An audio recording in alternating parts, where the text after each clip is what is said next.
And we are delighted to welcome Les Capon, who is going to talk to us about on the subject of archaeology. So I hand over to Les. Thank you. Thank you very much.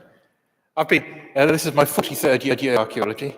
I went out when I was at school, enjoyed it so much, working with happy people, all ages and genders. It seemed like a good idea for a job. So I have actually worked here at All Hallows. I can't show any pictures of what we did because that was in the day before really digital cameras. So everything is on print, film and slides, which are held in the archives of the Museum of London, who are in the process of moving from their old home to Spitalfields, so we can't get hold of anything to show you. So all I can tell you perhaps is a few memories of what we did. We reduced the ground where the new facilities are, only to the depth needed for the build. So that was about 2 feet, only about this depth. And when we did uncover coffins, sometimes we only see this much of the coffin, but we had to take the whole thing out because for reburial, over Wanstead in the City of London and cemetery over there, because you can't just hammer graves into the ground and hope it'll be all right. So the graves are mostly post-medieval, which I mean after 1540. There's people who think the medieval period stops when Henry VIII destroys the power of the church and was in Protestantism as the official religion of Britain. So we found one interest burial was nobody in the coffin, but about 12 stone weight of gravel and soil. So it sounds to me that either someone who faked their own death or a body snatcher got coffins. So that was an interesting one. There was one, I believe, who had a lead coffin, but the only part of that body remaining was the body below the knees. The rest had been opened, looking like it's going to sound so irreverent, but a can of scenes. You peeled back the top, so someone else being taken out of their grave. There's one area where it looked like the crypts had been emptied and all the bones put to, at some point, maybe in the 19th century, and all the bones put into a sort of charnel pit. So all the long bones were laid together and all heads were put together. There are about 20 bodies just in this one pit, but all mixed up with all the long bones stacked, the big bone stacked, little pieces all around. There's one body died in about 60-80 with a hideous lung cancer. You can see the effect of the cancer on the inside of the rib bones from the lung areas. There were 2 Saxon period burials, so that's going back to somewhere between 800 and 1066. And there is a second part to this church. There's an arch. I'm going to point there, but it's probably over there. It's over there. And of course, there's I brought my mother here, and I said to her, in which of this church is the most holy? And she said, it's the chapel downstairs, which if you've seen it, it's worth to look.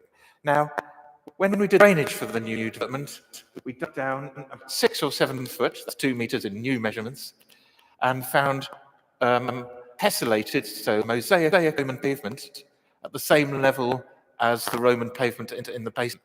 So it's probably part of the same building, has survived the big foundations and the church going round in a construction trench, but we found the same paved outside, same colour, everything, and same pattern as inside. When I say pattern, just simple row of red, small half-inch squares.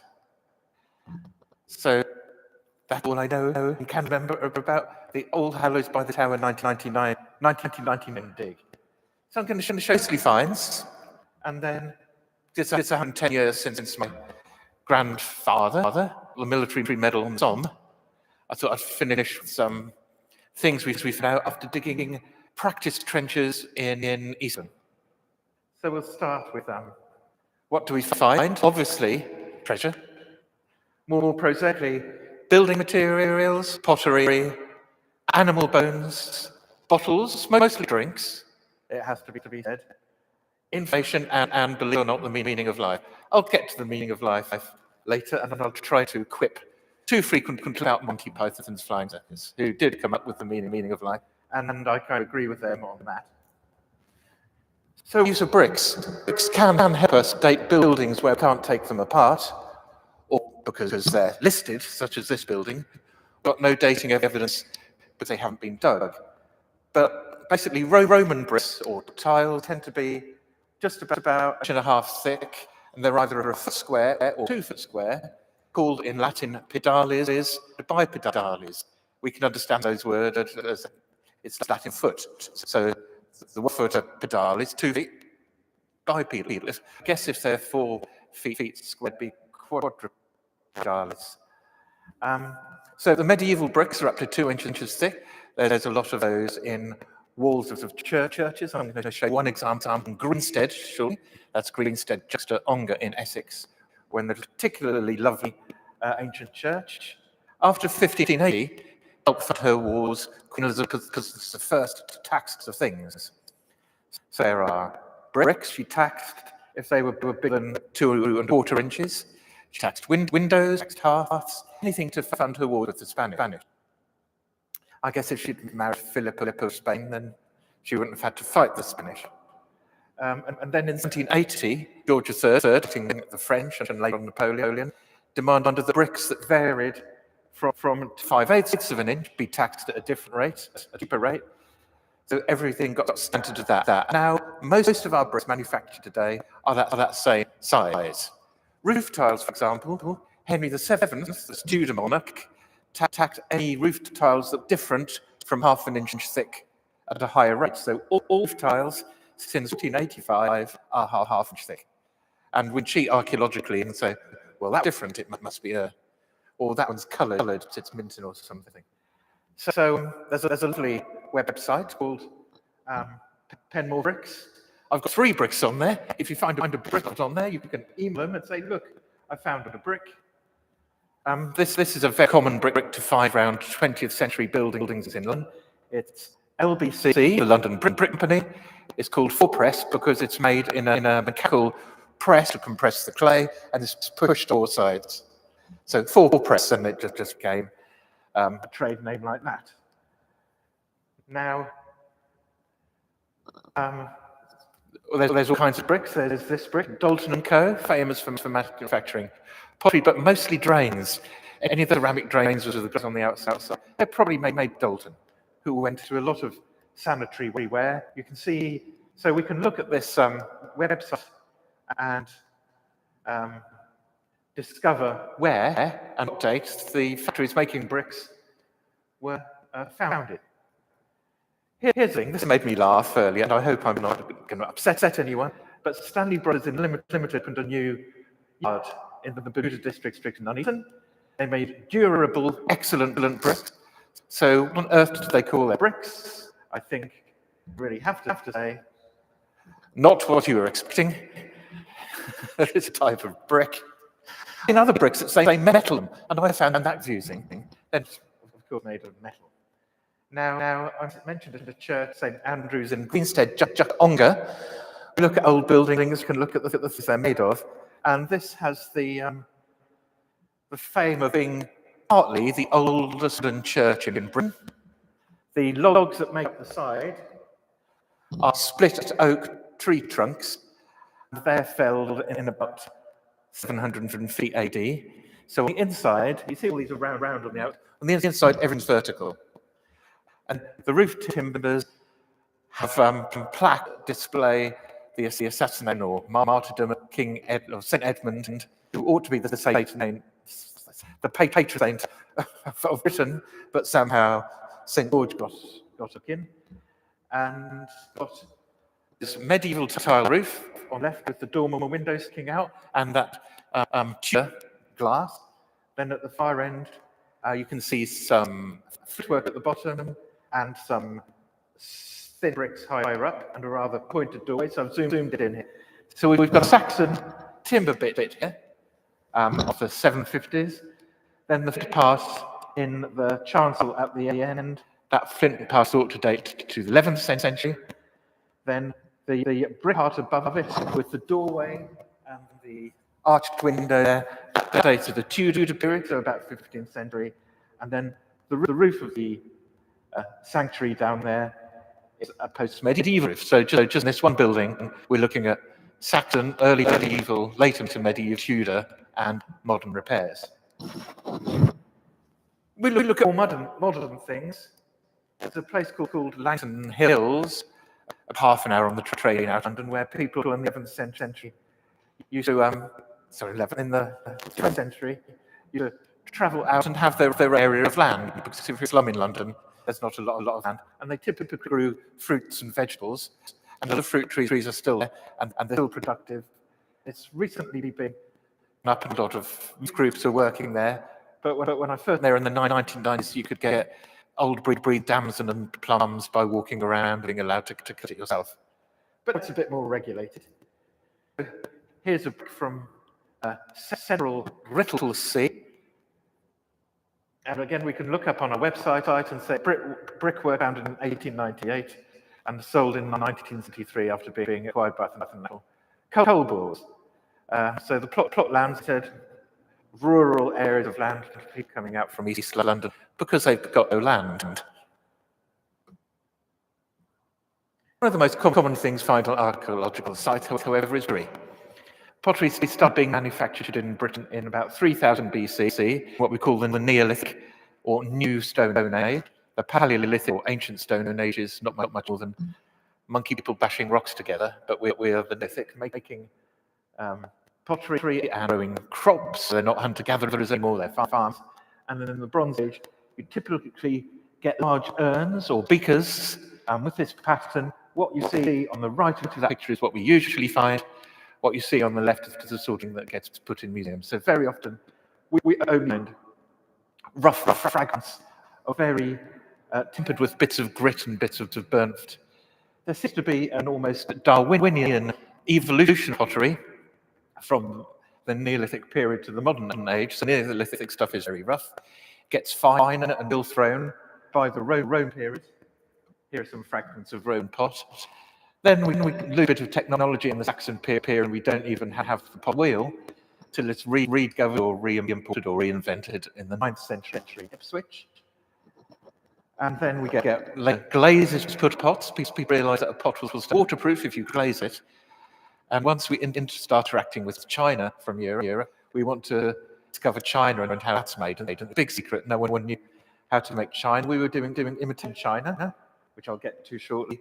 And Wedgwood discovered porcelain in the 1750s when he discovered that if you mix China clay with a mineral called feldspar, both melt at the same temperature in a kiln, and then when they're cold, they're completely waterproof.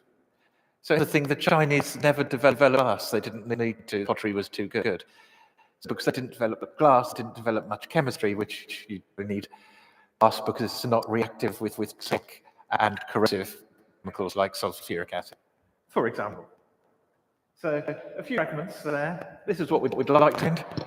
A Samian bowl made in France in the 2nd century AD, typically dated with hunting scenes or animals or tales from Roman legends or borrowed Greek legends that the Romans very much looked back to. I think Ovid writes mostly about the Greek legends and he's translated them. And the Aeneid, one of his famous writings, is an ancient Greek story. So again, don't get to touch much of this in museums, but if you ever to Colchester Museum, they do have some complete pots with perspex cases, so you can't get them out, but in, so you can put your hand and touch the remains, which, if you have ever touched something 2,000 years old, can be quite exciting. You can almost get there with this touch, like the Saxon arch, it's got to be at least 1,000 years old. More typical of what we find is everyday cooking there, tableware, vases, jugs. There's a colander here, so for straining cooked vegetables, and little tableware. The Romans are the same as you and I. Stored vessels, they ate up plates and bowls. And one of the nice things to do is to draw Roman pottery, and all things we draw, if it's pottery or glass, the side of the drawing will have a profile coloured in dark, so we can look at that, and then we show the pattern on the other side of the pot. So if we find something that hasn't seen before, and pottery specialists that can tell this, it gets illustrated and then published in the most appropriate journal. And in London, that could be something called LAMAS, the London and the Medieval Archaeological Society, or the London Archaeology magazine, both of which come out several times a year. And that is a nice part of the job, is just sitting down in comfort, out of the heat or cold from outside, and just drawing pottery. If we find jewellery, we have to draw a photograph of Roman jewellery, and that's a nice job as well. It's not just art, and it's not just technical drawing, it's a bit of both. Right. So I'm talking over my shoulder. Now, I said the Saxons were being rude about Saxon. This is early medieval pottery. You can see, compared with that nice Roman stuff, just how coarse the surface. No one really understood the oxidation, reduction in chemical terms of pottery. So we're just lucky, one, that things held together in the fire, and two, that they survive in the ground for us to find. I mentioned medieval pottery, that this is when we start getting glaze on. This is typically an iron oxide, which is why it's a reddish brown or yellow in colour. And if they start adding copper, then copper goes green, as you probably know from old bronze coins, so they can have a green colour. And when they had cups in the medieval period, they tend to put them on the side of the room, a cup board. I'm sure we'll have cup boards now. And they also had a board at the side room for displaying their pottery. If they didn't dress it, so that would be as a sideboard. These words down to us. I love the notion of words and how it exists.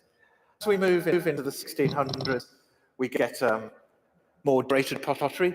There's a dish on the right there, which is worth about £1,000 in today's money. There's this bit from a site we dug in Rochester, on the River Medway, and those two bits are worthless, apart from telling us that people were living there in the 1600s. So what we see on the left, what we find on the left, what we look at in museums on the right, so compare and contrast what we find and understand dating. Here's tin glaze, blue and white, or known as Delft. Two of the most famous collectors of Delft in Britain were William III and Mary II, who lived mostly at Ham Court and had a wing devoted to blue and white pottery. Personally, I love it. I love the little dishes. I like the little square tiles that would typically go around a fireplace or a kitchen rain, because they're quite hard wearing. But again, mostly we find them broken. We only see most things in museums or in rich houses you visit that are owned by the National Trust and English Heritage. Here's an odd thing I found. This is a vase with main spray of flowers in the middle, handle at the front, and smaller holes for single stems coming out. Some decorated around in a rubbish heap in near Tower Bridge on the south side of the River Thames. So we think it's thrown away for being either cracked or broken and not ever decorated.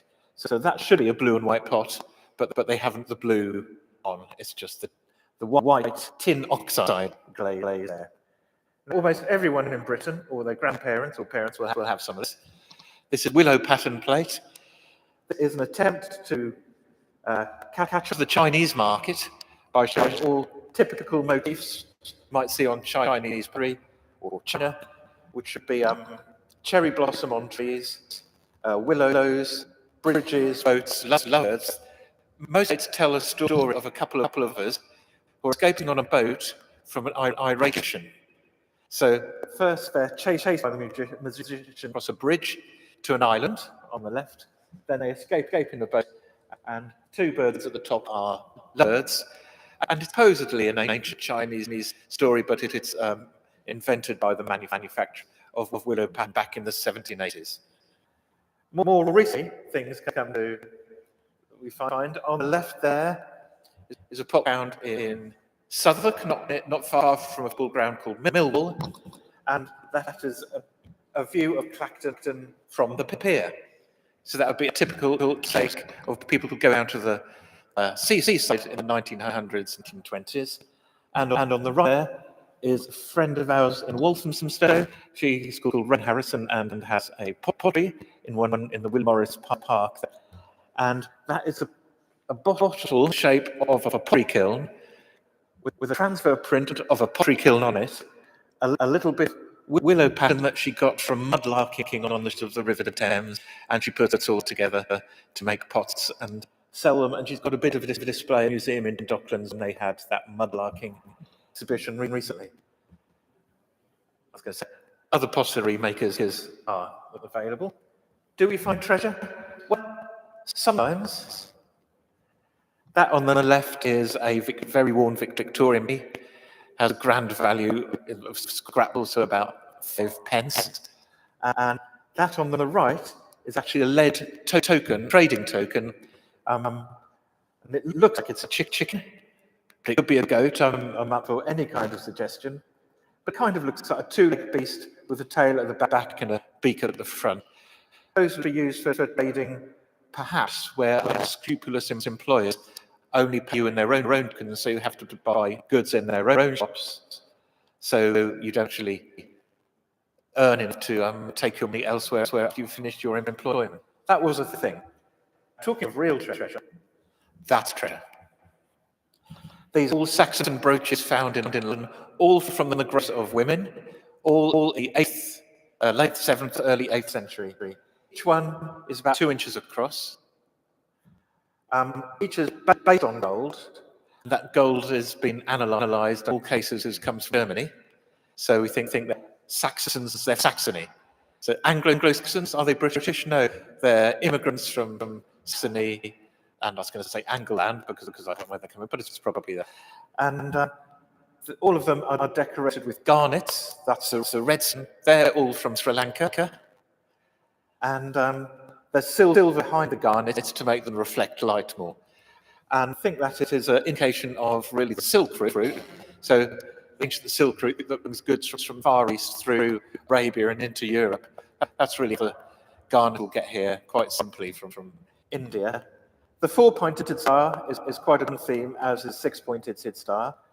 The one on the top left, yes, I found it both. It was on display in the Museum of London. And between the garnets in the corners, there are tiny little spirals that remind you of Celtic artwork that you might find in things like Book of Kells and in Celtic art. The 6-point star doesn't necessarily have any religious or Jewish connotations.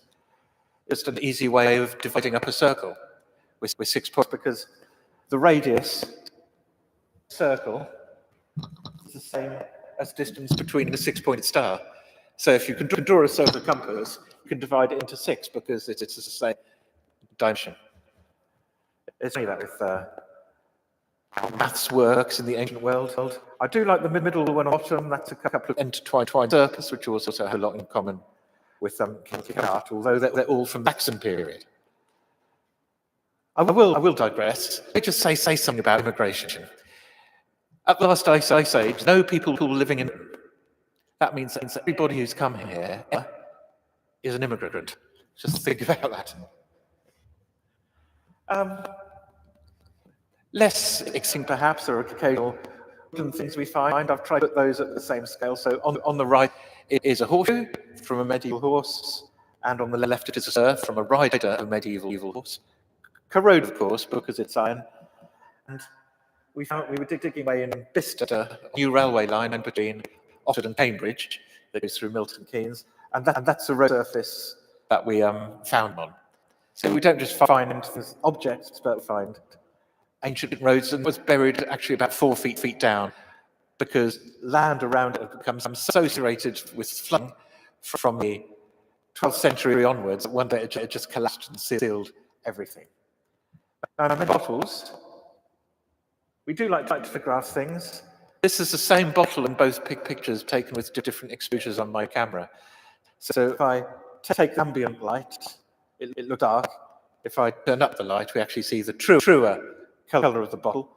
And this is called a shaft and globe bottle, or onion bottle, in that we have a large bulbous space, and in the neck, it's shaped a bit like an onion. And these have been blown, so they would originally have been round in shape, and when they're cool enough, you put them on a flat surface and the bottom pops in. You see that on the bottle now. You have a punt in the bottom. The sort of glass things we found are typical bottles. This is a aluminum bottle. The Museum of London have a case of 8 of these on display. Again, it's not real. They only have 8 tops, but they pack them with straw to make it look good in the exhibition. But of course, we find windows, we stained glass, we find melted windows, we find thin windows, fat windows, decorated glass, painted glass, we find drink vessels, and more recently light shades, even light bulbs. I'm digging at the moment in a farmhouse in Brighton that was not in 1948, built in about 1500. So although we've got hinges, door handles from the 1550s, we've got light pools and bulbs from the 1940s, which we keep everything, because then it'll be thrown away. A museum doesn't want to, or if a school wants to collect our milk bottles and think and give them to the public. So I said about the wine and bottles have a curved base and the draw bottles. So if we look at this typical shaft and globe bottle, that actually holds pints. You ever consider having a pint of wine? You're out and about. You might not, but you might have considered having 2 large glasses of wine, which at 250 millilitres is not far away for a complete pint of wine. So next time you have 2 large wines, yes, you have just had a pint of wine. So again, I said we draw like we do the pottery. So you can see where the bottom on these 4, on the picture on the right, has pushed in when the round of the blown glass has been rested on something flat. Bottom just goes in, it can't go anywhere else. But because the technology was blowing bubbles at the end of a stick to have this punt on the bottom. And I say, how do they know it's a pint? Well, it has to be trial and error. They'll know after 10 years or however long it takes to become a master glass blower, you'll know how much glass you need to make a certain amount of time, certain amount of bottle volume. It's like building. If you haven't got don't know the correct science behind why a building stays up, you'll know it because you learned it from in your apprenticeship or for relatives. It's a family business. We did a job in a Turkish bath in Garden. We would have been frequented by gentlemen paying women for nights of entertainment. And we found mostly one type of glass, and that drinks glasses. So glasses for cordials, glasses wine, glasses for spirits, and spittoons is the other type of thing we found. Spittoon, excess spit is a byproduct of being treated with mercury for venereal disease. So these glasses are for the customers. Again, we can tell a lot about people from the past, and we can tell people from the future. All these more modern glasses all have labels with some kind of advertising thing on, so they can be quite fun to find. Last week in Brighton, I found a bottle which was Yorkshire Relish. Yorkshire Relish used to be the most popular sauce in Britain in the 1880s. It was so popular, patent. It's in patent number 3. It's quite an early patent. And it was like Worcester sauce, but with extra tomato. So that's Yorkshire Relishes. And all these things will be, there's milk of magnesia in there. Most of you might remember milk of magnesia. Young people I work with now understand it as Gaviscon. It's a stomach settler. And someone, I guess, the idea of being able to stamp their identity on bottles, they could do that. Because these don't have that kick in the bottom. That's because they're blowing the glass into a pre-made mold. Glass cools, it shrinks, and then you can open the mold and take the bottles out. So that's an advance, if you like, of technology. One of the easiest things to date are tobacco pipes. All clay tobacco pipes in Britain have to postdate the 1550s when Sir Walter Raleigh to Virginia and brought tobacco. If anyone's ever smoked, you might have heard of Golden from Virginia, one of the more popular rolling tobaccos. And you get swords that are decorated. There's one here for the Royal Ancient Buffaloes, and that is a working men's club, like the Masons, poorer, but still no women. And the one below it, try to have, I think it's a royal crest on, and then a cool book. If you want to learn about any archaeological subject, it's my series, and that is their one on tobacco pipes. Again, we get to draw them. So here is a Masonic pipe, the picture in the bottom. So I had to draw the side we can see in the picture, and that's got a set square in it, and I don't know, castles, and the bottom, and in the middle is the all-seeing eye, which is something to do with the Masons. I'm not one, so I can explain everything. Then we've got the sleeping penguin stars and other Masonic symbols on the right. Here's a fun one. I think we know what this one is for without my headline. It's the slavery pipe from the anti-slavery movement. 1807 was that slavery was abolished around then. So we've got a male slave in chains and a stylistic representation of a free slave on the right, and a genuine one from an actual picture of one from the bottom. See the figures facing the other way. All these pipes would have been ruled by someone from the Guild of Pipe Makers. Sometimes you find a lot. There's 26 on the site in Henley, in up the Thames, far from London, where Boris Johnson used to be the MP, but not where these were. These were in a back garden of a public house in Henley. And in some places, if you're rich enough, these would be smoked once before being discarded. The stem of these smoking pipes were about this long, because they're made of clay, so they transmit heat very quickly. So you need the length of stem to not burn your mouth every time you take a sip. Talking of, we have seen a lot of smokers everyone dies eventually. Skeletons we find of smokers because their teeth are worn away, grip the pipe, with a very visible curve in the teeth. Couple oddities on the right. Can anyone guess what the thing on the left is? It's a bead in the shape of melon. It's called a melon bead, and is actually Roman in period. And that's thing on the right. Sorry? No. It's made of whalebone and the arms of a fowl. So, yes. Yeah, we did a job in St. Helena on slave population, and the richest girl, she had a shawl of about 500 beads underneath her shoulders. Moving on. Sometimes we find stones, sometimes we find gold. These are from St. Botolph without Aldgate, and in the ground outside the church. It was rebuilt in about 1600, having burnt down in a separate fire from the Great Fire of London, was outside the city. But at some point, Protestantism had smashed a devotional chapel or a architecturally decorated tomb inside. Decoration includes gold plate, literally gold, and writing in Jewish script. So you find all sorts of bits and pieces.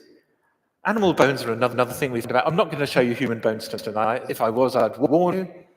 We can learn about species, their size, their health, cuts of meat. If we find, for example, feet of animals, that's probably a sign someone working together, because they get given the carcass with the head and the feet on.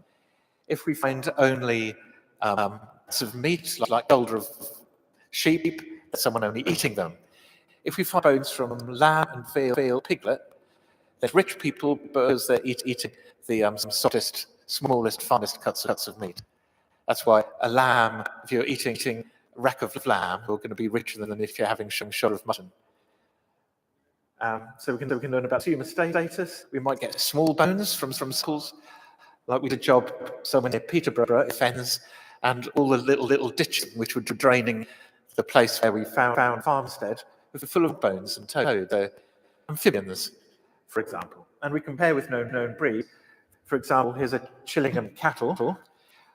All cattle have all bones in proportion to all other cattle. So if a cat has a humerus this long, we don't need to find the rest bones to know that the cow stood this tall at the shoulder. If its humerus arm bone is this long, we know it's more like this. And the same goes for horses, and the same goes for pigs and most domestic animals. Dogs are different because they've been so specially bred into everything from chow and dachshunds up to Great Danes that you can't really do it with the legs, but with animals you can tell how tall a horse stood by just measuring, for example, the femur for the back leg or the humerus for the main front leg. And here's the thing. Oh, let's look at Tamworth pig while I say this. Most mammals have the same number of bones as each other. We all have the same number of neck bones. Even a giraffe has the same number of neck bones as a human being. They're just that much bigger. why giraffe's neck is long. A dog has more bones than us because it's got a tail. But, have a look at an old sheep while I say this. Not everyone understands, most people understand dogs, but I've had so many people say to me, where is a dog on a leg? Where is it? And some people kiss down there, but that's the heel, because most of us walk around on tiptoe. It's only us who walk on our heels. The knee is right there. As you can see from a skeleton, that makes it far more obvious where knees are. And you can look at the front limbs as well and see the humerus, one bone, and the ulnar and race, 2 bones. You can count the number of ribs, 14, and compare them to bone. Maybe not, maybe later, the privacy of your own home. But what really struck me, we were working in Hammersmith, found a small burial, and we weren't sure what it was because the bones all looked exactly the same, and the head was lost. And then this is a human hand, a dog's paw. They're not so different, except perhaps size, but I think helps reinforce that they're the same size. But so this turned out to be a dog burial in Hammersmith. And it dates to the 18th century because by then we've got a middle-class attitude when it comes to pets. So we'll actually bury them in the garden. They're no longer working animals, they're pets and friends, family members. And if you're rich and few, even put a gravestone on your pet's burial. That's quite frequent. But that only really starts in the middle of 1700s. I guess when people are comfortable enough that you're not fighting against the elements for a living. As intellectually, you've got enough philosophy going and enough time to knit and sew and weave and have a pet. So that's it for the fun. Just to end with a little thing about the First World War. We worked in Liberty School, Romford, near Havre, some First World War British trench dug by the Artists' Rifle Regiment. For some reason, we thought it would be a good idea to put the painters and the poets and the writers and the illustrators in the same regiment in the First World War, because they could then send them out across the lines and they could paint enemy emplacements. And such famous people would be John Nash, his brother Paul, Charles Sargent and Jacques, Barnes Wallis, Ed Thomas, died 1917, poet. Wilfred Owen, died 1918, poet. Noel Coward, believe it or not, and R.C. Sheriff, author of perhaps most famous books on First World War's end. So I may read some poetry shortly. So what we found in Havering was a cross-section of practice trench, because soldiers would practice trench digging before going to France, and they typically are a zigzag shape. Then you call the wood out, and all sandbags, everything used to make your trench, and train the next lot of recruits. So get zigzag trenches, which I've blood in and red on rice, with nothing in them because everything's taken away. But it's that zigzag which gives them away. And the reason there's a zigzag is a simple reason of an enemy shell. If an enemy shell goes off in your trench, the blast won't turn a corner. So a shell landing here will only send the blast that way. It won't go around the corners. Actually minimizes injury. If you have a long strip trench with no corners, everybody gets injured if a shell should land. So there it is and let's look at some of the Artist Rifles Rent products. That's the Min Road by Paul Nash. It might get a bit serious now, but I'll try and laugh out of you by the end. And I think that's a striking picture. A lot of these are in the National Portrait Gallery, but they're also available on open and access on the net, so I don't need copyright to show them to you. This is a man of fame in the Second World War, Barnes Wallis, inventor of the Wellington aeroplane, the Lancaster, and the bouncing bomb, dropped so much to destroy industrial heartland of Hitler's Germany in the 1940s. I'm not really aware of the work of Charles Sargent Jagger. This is Soldier Mourning a Friend. I think it's about 1923. And out there. Now, Edward Thomas, actually my mother's favourite poet, wrote poetry whilst in the trenches, and I'll read it out anyway. What shall I give my daughter younger? More than will keep her cold and hunger. I shall not give her anything. If she shared south with Wales wavering, The acres, the two brooks running between, Painsbrook and Wealdbrook, with P, woodpecker, swan and rook, she would be no richer than the Queen. And what he was thinking of when he was in the trenches, he wasn't thinking of the horror. Perhaps he was thinking horror and the desolation, but he's thinking more of the peace and calm of being at home. But between them, the Rifles Regiment got 8 Victoria Crosses, 822 military crosses, and 52 SOs. Now, as what happens, there's John Nash, that's Paul Nash's brother. Quite similar in style to his brother, but not so striking angularness. And a word from Wilfred Owen. Double, like old beggar's sacks, nick coughing like hags, we could curse through sludge. Till on the haunting flares as we turned backs, and towards our distant rest began to trudge. Men were asleep. Many had lost boots, but limped on bloodshot. All went lame, all blind, drunk with fatigue, deaf even to the hiss of gas shells, dropped softly behind. So here's some of the artist rifles cadetting a trench.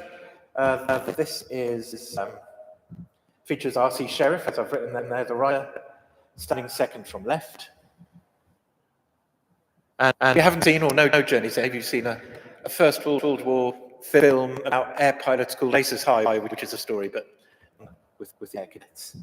So thanks to Kingston Grammar School and Literary History for that picture. And then this another artist festival thing, but that's Giddy Park, which is out beyond Romford, east of London. At the Royal Academy is a memorial to the artist rifles who lost their lives in the Second World War, and that is 2,003 dead. And I think only a total 3,000 that went to the two wars. So that's quite a mean statistic. And now for something completely different. We find the most unexpected things. I'm about to show a picture of the water sprinkling system for in case of fire in a building in Southwark. The eyes are actually gauges, and Sata, whoever did that, made me laugh as soon as I went in.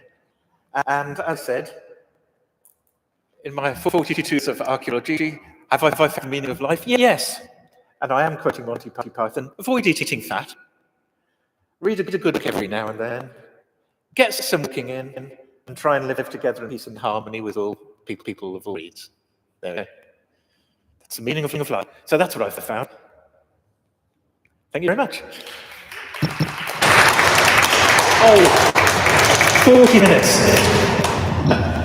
Oh, that's absolutely fantastic. I went to archaeology at university when I was around, and I really enjoyed that trip for me down exploring the world the way people live through the things we find. And I hope you enjoyed it too. And I hope that there will be something that you learned today that you didn't know about. For me, there were so many things. There were the role that the brooches, the sacks, and the ancient world trade with the garnets from Asia. The reason the trenches exist, that was new for me. That was really interesting. Thank you for taking us on that journey. And for those that particularly interested in Wales, the stories of the boys being stolen and the boys being piled up, that was really interesting, the things that went on in churches. Thank you, and I hope you have something that you found that really jumped out to you. We've got some time before we have refreshment bottles, but we've got some time for some Q&A. Does anyone have any questions for Les? Yes.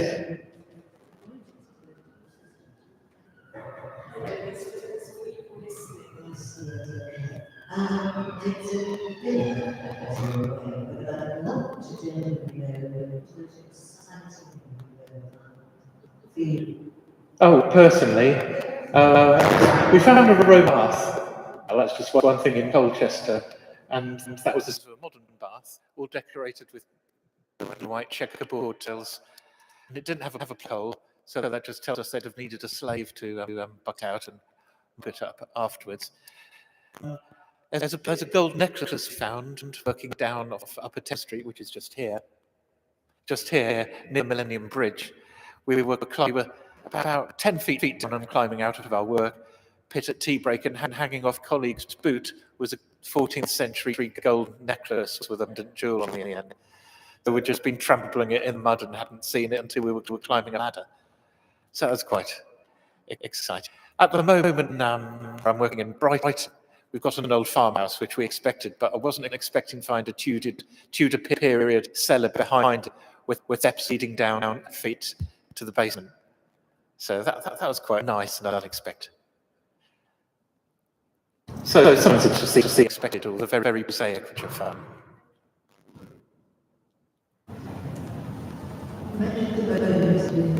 Sorry, I can't hear you. It's echoing. That could be it.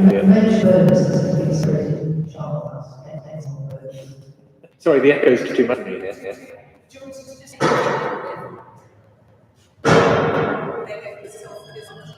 into bones to be separated in the charmers, and it takes a long bone to separate the water. They all reburied as group in the cemetery in. Well, no, you can't really. It's unfair. Things we do with bones are generally ethical in that we don't give them names randomly, don't know them, because that's not fair. If someone's buried with a ring or jewellery, they get reburied with their ring or other jewellery. There's one body we found had an autopsy where they'd saw top of his head off. He died of brain cancer. But inside, thanks to medical students, they'd put a pint glass. So I think they kind of subtly say he died from. But we found beggars in paupers' graves buried with pewter tankards and plates and little plates, which might be the only thing that. We've seen people buried with coins on their eyes in Christian cemeteries, which is to pay the ferryman when you get to cross the. I'm getting into the realm of fantasy now. I'm reminded of Father Ted when he swears by all the gods, and the bishop says, "Which other gods are those?" So, any more questions? Yes, sir. One of the ways in which our understanding of numbers changed since the trial, when I got the Lady Bird book and the Brits marched out in 44 AD, which they've got on last week's night. And you've taken up the certainty of excavations. How do you reconcile to agree that London was being inhabited?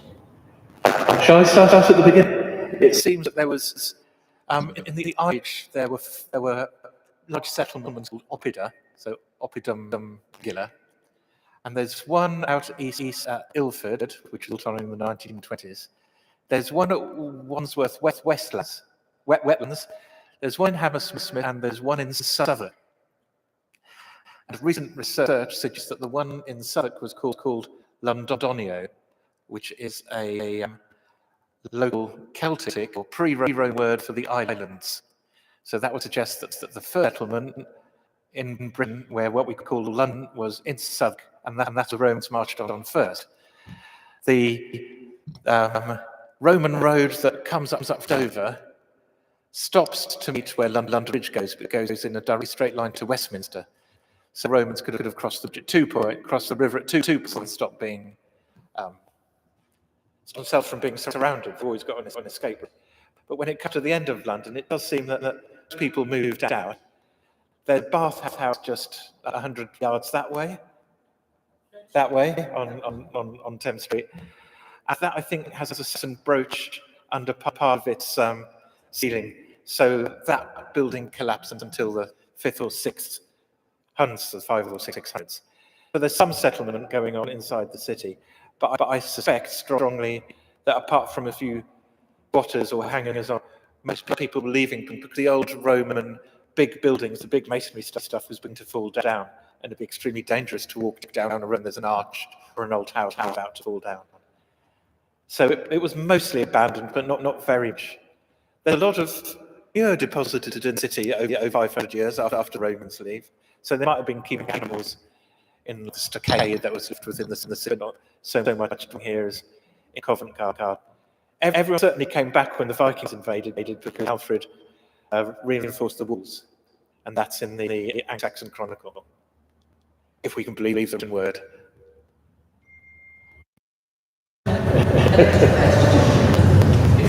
No.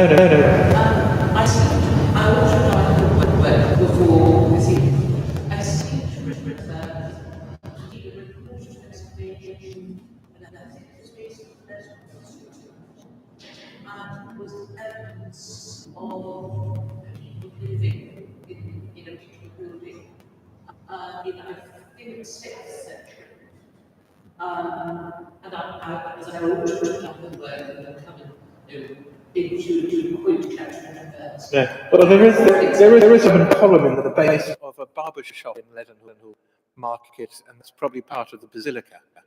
So it's completely possible that people are living there. I was on holiday years ago in Northumbria, and at Burdett Oswald, one of the Roman forts up there, the archaeologist stopped excavating before they got to the Roman horizon and found that people were still living in the entrance to the fort in the 1100s. These things were made of stone, so they can last for a long time. Like the baths in Bath, I might be about this. And everyone knows the baths in Bath, or you've heard of it. I think that was discovered when the roof fell in the 700s. So even the Roman roof had survived, and it was sufficiently underground for the rest of it, and people been walking around on the roof of it for years. We know what's everything. I'd have specialists in archaeology. I don't know about pottery and animal bones, and that's where we get specialists to do that work for us and tell us what's what and what it might signify, and then put the pieces together like a gigantic jigsaw puzzle. And 2 and 2 makes 5 very often. So try and read in the imagination. Any other questions, or are you offering me? You mentioned that after the excavated fort, which is down the creek, was found Outside. were there any plans to have a glass We only found it at the bottom of where drains are going in an area about square. And once you have some open like that, certainly moisture will accumulate, and then ferns will grow, will come, and then frost will come, and never will crack. So, in purely practical terms of making it visible to the public, it's not really practical, and preservation is not really practical. It's to cover and leave it there, so it's preserved where it lies. And that's only part of it. It must go on. It must have come away into the church, and further that way, and further that way, and further that way. Yeah, yes. It's outside that way. It's outside that way. Yes. Directly next to the church wall. Directly next to the church wall. Next to the church wall. There's probably a large rain cover at ground level. It'll be underneath that. Yes. There's the point we had so many bones and nowhere to stack them that we were stacking them up on the church walls where it steps out there. There's a seat or a shelf out there. But we're enclosed from the public, so we weren't going to offend public decency by having a line of heads. Oddly, at St. Botolph's, we had a similar thing, but those were hundreds of bodies exhumed from the pit and put in what's a charnel. And they'd actually lined the walls of the pit with the bone going this way, and then that way, and this way, and that way. You might play with Cadbury chocolate fingers, which I found a little bit odd, but I suppose it kept the pit so low, pouring all the other bone. Yes. Quite as an observation, there's a very famous chapel here in the south Portugal, which is to do with marble, and they've decorated the walls with bones. Pretty happy to see this all over the place. So it's a hype about Some people are squeamish about the dead, but sure, most Christians believe that the soul is the body, and it's just a cool thing. So, bones are just bones. Certain Quakers do, and even Church of England. It's not relevant here because you can't be buried at a church in London ever since 1850 because the graves were full. But you only hire the ground that family grave is. Once it's on, it can be passed on to someone else. And the grave diggers may not be respecters of the coffins that they find. Did you find out that Not in graveyard. Although, let's say, again, same bottles, there's a lot of women stuff underneath. But it's outside the city gates, but the Romans would have had a curfew. So little settlements grow up outside the city gates, because if you arrive as a traveller outside gates and you're not allowed in, but gates are shut, to go somewhere, and that would then to hostelries, inns and taverns and camps of all sorts. Young lady. Sorry? St. Bottles. That's next to a tube station. I think it's in 80s that the church, the old one burned down. It's very nice. I didn't ask my question very, very clearly, and I was wondering if you found other things specifically in the excavation here. Oh no, mostly it was bones. It's part of, because we only went down as far as the impact of new development. We only hit really the top layer of burials. Only to 24 because after London graveyards were closed, people were so close to the surface. You hear of buried 6 feet under. Well, the grave might be the bottom of the grave. By the time you've got 6 people in it, the grave might only be that far below the surface. And most churchyards in London have a bit of soil added to them when they were closed. Which is why sometimes gravestones you see are only this tall, and they should at least, they're only that tall, at least about this high, because they're all covered up by dead ground. So most of what we found was the burials in sequences where there's probably people below. It's only where deep things like the drainage went in that we got down to the early Roman layers. And then they're not real. They're not from here, but when I say we found a bit of Roman pottery, I want to say, what have I got in my pockets? And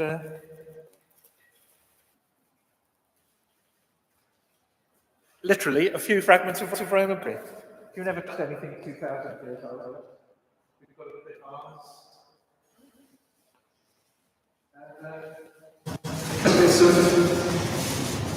Roman brick, and you can pass them on 2,000 and say, I touched something 2,000 years old.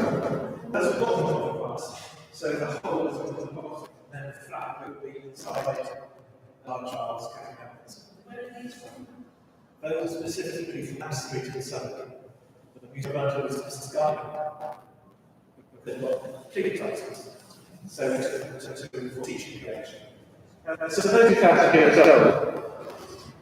But the medieval period. Actually, they start glazing things.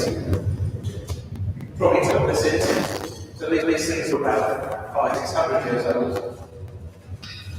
I'll be sure this site. So you see the glaze, but rather pottery. Can you tell me? Sorry? Yeah. And this that's quite rough, so we bought pottery, and we've probably more into the line. Making up pottery, thinner it is, more likely it is to be for fire in the kiln. So if you make thick ones and then moving onwards, that's going to cost 6 times the price of making a rough pot where they all build. So that's 6 the only this is a Roman plant. But if you felt surface visible things, one of the Roman plants are softer and finer and highly polished. So that's taken more work to polish. Whereas medieval people, they're glazing their pots. So, of course, they're shiny, but they've discovered that the glaze is water-free and it's successfully carried. It was beneficial.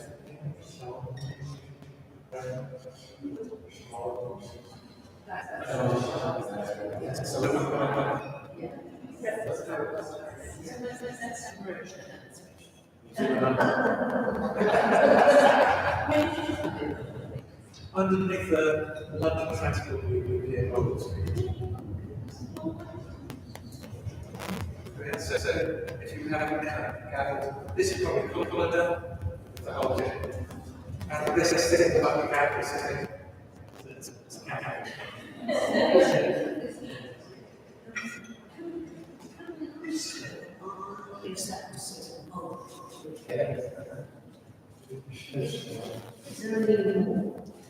What did that do with Because you know, Anglo-Saxon columns on these stone tablets. Is there a book on this church?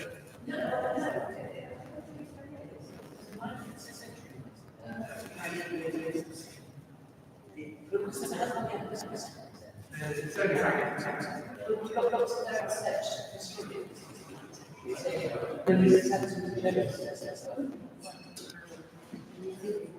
It's always a challenge.